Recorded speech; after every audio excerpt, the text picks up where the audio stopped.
Congress is back in session, and Donald Trump's plan to hide away the Epstein files has just failed, because no matter how long he tried to delay, no matter how many distractions he tried to throw in front of the mainstream media, we were always going to be talking about this scandal. And Donald Trump's attempts to cover up only has us talking about it more. And his latest example, the calls that he has been making, have only exploded this scandal even more, and we are going to get into it all. But before we do, if I could quickly ask you to leave a like on this video, and if you haven't already and you enjoy our channel, to hit that subscribe button, because it goes a long way in supporting our work. Now, before we can get into the calls Trump is making as he panics over the Epstein files, I want to start with the latest breaking news on this new release from the Oversight Committee that was called out by Robert Garcia right here.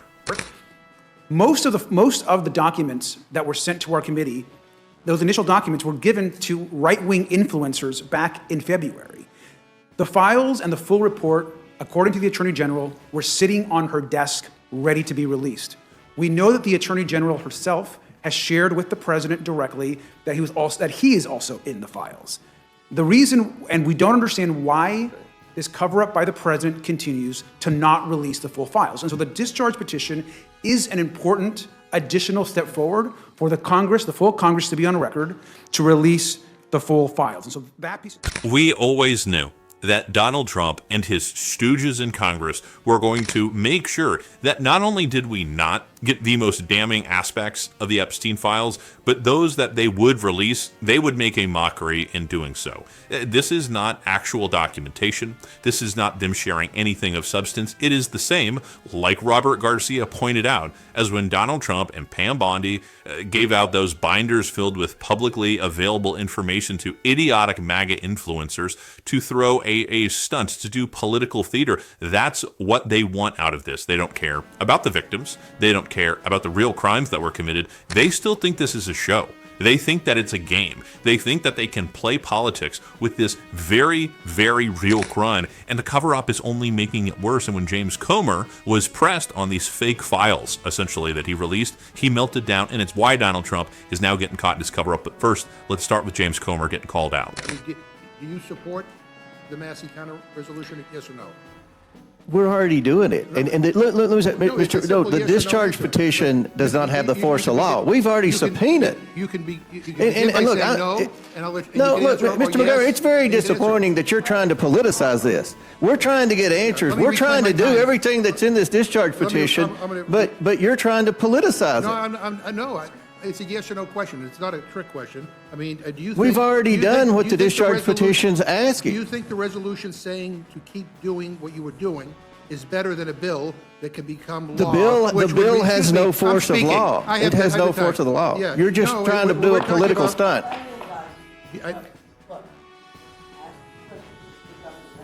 Well, I was asking a question. He interrupted me.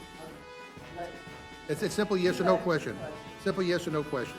We're already doing it. All right. Well, that's not a yes or no. But do you think the resolution saying to keep doing what you were doing is better than a bill that can become law, which would require the release of all the files? It doesn't have the force of the law. It's just a political stunt. It's just a political stunt. And you know, this is a resolution. The counter is a Massey counter bill would become law. If all you Republicans want everything released, then you could vote for it, and then if he decides to veto it, you could override the veto. Let's call these things what they are. These are the fake Epstein files. Page after page of blacked out names, page after page of redacted this, redacted that. These are not the Epstein files. These are fake Epstein files. Now, let it be clear that Robert Garcia is going to continue to work to get actual oversight accomplished on this scandal, that Ro Khanna and Thomas Massie are putting forth their discharge petition, have put forth their discharge petition, and are going to make sure that the Epstein files become public. But for this moment right now, Republicans continue to make a show, continue to play political games, and it is why Donald Trump, terrified of the actions being taken by Ro Khanna and Thomas Massie, is panicking, and the White House is as well, and I want to get into that right here. Massie files Epstein discharge to sidestep GOP leaders and force a House vote. The Kentucky Republican needs to persuade 217 other members to join him. Massey said Tuesday he's confident he has enough support to reach the threshold and force a floor vote, but he insisted he is not whipping votes. He said other Republicans have told him the White House is pressuring the dozen GOP co-sponsors of the measure to stand down. There is pressure campaign from the White House right now on these folks, on these 12, Massey said. They've self-identified by being a co-sponsor, but I think there are also ones that the White House is not whipping that may be inclined to sign it. And this freak out from the White House has only been made all the more damning with this report that Donald Trump has instructed the White House to call Republican representatives to not sign the petition to force a vote on releasing the entire FBI files regarding Epstein, the 33,295 files just released in public information previously released. If you want to know how panicked Donald Trump is, just listen to Donald Trump. He's instructed his stooges in the White House to call up these Republicans who are supporting the discharge petition from Thomas Massey and Ro Khanna. Donald Trump is likely on the phone himself, considering how panicked he is, considering everything that he has done to keep us from talking about Epstein. But they want to make sure that this discharge petition dies because it is the one way at this point that we can get an up or down vote on the House floor to see which Republicans actually believe that the Epstein files need to be released, and of course, the vast majority that do not. But as Thomas Massey has suggested, as Ro Khanna has continuously suggested, the reason why Congress was wrapped up early, why they went for the long extended break, is because Donald Trump and his little puppet, Mike Johnson, they knew that this discharge petition would pass. They knew that there would be a vote on the House floor. They knew that Republicans would be putting pressure on Donald Trump, and it has been a failure of the mainstream media and the White House press pool to not be asking Donald Trump about this every day. Now, I know that he has disappeared over the last couple, whether it be because of his health or because he's terrified of the Epstein list becoming public, but you need to be asking Trump about this every single day, and every Republican needs to be asked how they would vote on this discharge petition, how they would vote on this resolution.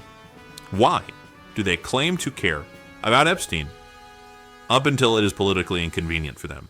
Why do they continue to use this as a political pawn, as a game? It is always theater. It has always been theater for these people. They don't actually care. It is so important that we make it clear that Republicans should never be taken seriously, that these are fundamentally unserious people. They do not care about your problems. They don't have long-term policy solutions. Republican politics is a politics of subtraction. These are people who will tell you if you will just take the right, or I guess in their eyes, the wrong people out of society, if you just get rid of the homeless in D.C., everything will be fine. If you get rid of the people you don't like, we're going to go after trans people, but we're going to go after anyone who loves or looks different from us. Society will be better. But what Republicans won't tell you, what they won't let you know, is the culture wars they use to distract from the real crisis of affordability in our country. Yeah, those culture wars that they spin up, they don't actually affect you.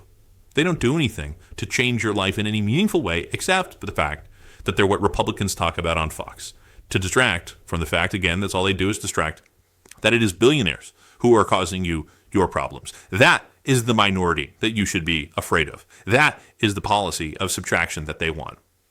They want to get rid of any discussion about actual substance. And they want to get rid of the problem without actually addressing the underlying structural problems that lead to these outcomes, that lead to homelessness. It's not homeless people. It is the crisis of affordability in America, the scarcity that is baked into the market, because that's what they want. That's what Republicans don't want to talk about. And I know this is a bit of a divergence from Epstein, but it is all the same thing. It is all a class issue that they don't want you talking about, that they don't want you focused on. It's all a through line. And it's why they will ultimately always try to distract, but they can't, at least not tomorrow. And Ari Melber broke down why right here. We're following breaking news out of Washington. Congressional Republicans, using one of the oversight committees, have now released over 30,000 pages of Epstein-related records, which they say they got from the DOJ. Now, this is a big deal because if you go back to the middle of the summer, Trump and his allies were claiming they wanted this story done and over and not coming back in the fall when Congress reconvenes. On the other hand, we're just sifting through these now. Some of the materials are obviously not new and thus not really effectuating some great new insight. For example, we can see in the early summary of the records, it includes the DOJ Maxwell interview, which, if you watch the news, has been out for some time. With all of this swirling around on Congress's first day back, I want to bring in Maya Wiley, former SDNY civil prosecutor. Andrew Weissman, Legal Eagle, is still here. Maya, something is happening, but that something may be nothing. When you look at this, some of the items, of course, as mentioned, are not new, and thus it raises the question whether the Oversight Committee is trying to do a thing or just look like it's doing a thing. On the other hand, Trump would rather that none of this was being talked about. He's asked for that. So how do you view this sort of pseudo-transparency? Well, first of all, what took him so long?